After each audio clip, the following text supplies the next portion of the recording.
My How to Get Hired at the Apple Store videos have helped thousands and thousands of people get hired all over the world.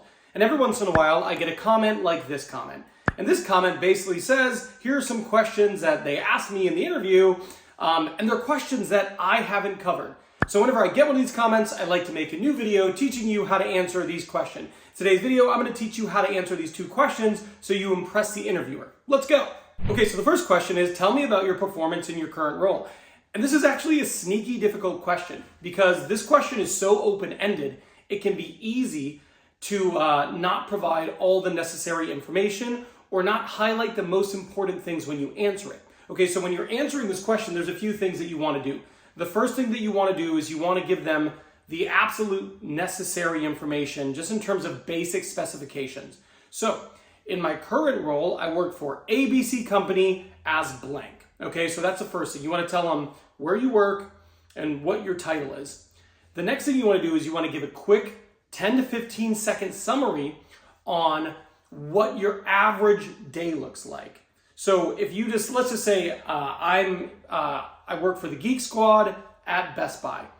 And most of my days are spent troubleshooting and helping customers who come in who have different issues that they can't solve themselves. Boom, right? That right there is the foundational piece.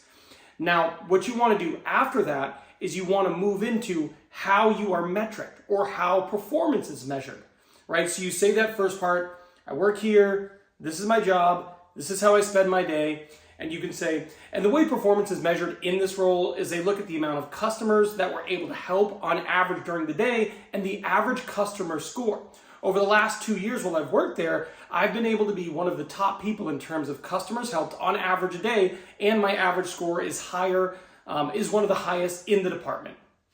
There you go. And basically you're telling them where you work, what you do, how you spend your time, how it's metriced, and that you are a top performer in that role. Now, the last thing you might want to do is you might want to talk about how your skills and experience in this role translate well into the role you are interviewing for.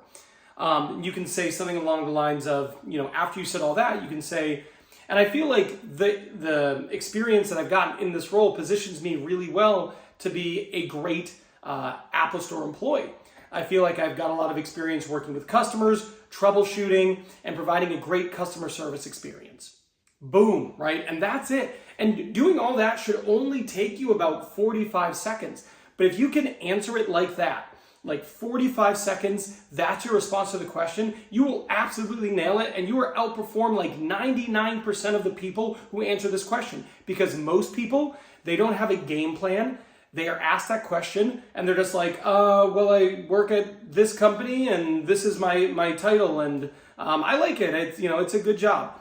That's literally how people will answer it. So if you answer it with the formula I just laid out, again, you're absolutely going to crush it. Let's go to the next one. Okay, so the next question is, can you tell me about a time you beat your own expectations or someone else's expectations? So real quick, can you tell me about a time when?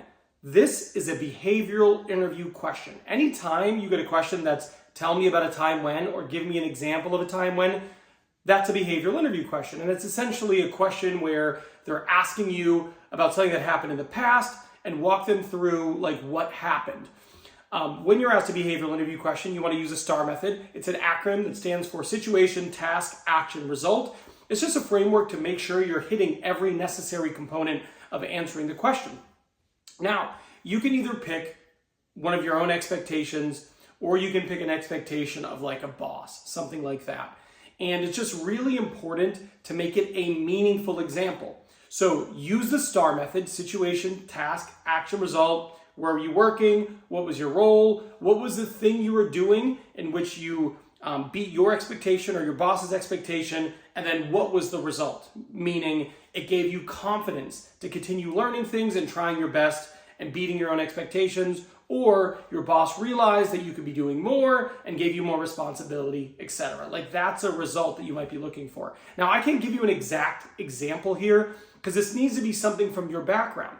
But just to give you an idea, it could be something like you learning a new technology and you thought it was going to be really hard, but you outperformed it. Maybe it's you're working for someone, you're working at a job and they gave you a task. They thought it was going to take a lot longer, but you worked hard. and you were able to finish it much quicker than they thought. Something like that. These are examples of things that you can share in the interview. The hardest part about answering this question is on the spot. Not having an example makes it really hard to think of one and then articulate it in an effective way. But having the opportunity to think about this ahead of time, practice your answer using the STAR method: situation, task, action, result, you should be able to absolutely nail it. Now, one of the things you want to be able to do in the Apple Store is you want to make them like you, because they put a lot of stock into, is this person a good fit for the team?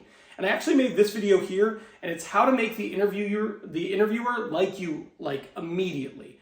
It is an incredibly powerful technique, so I suggest you go watch this next. I'll see you over there.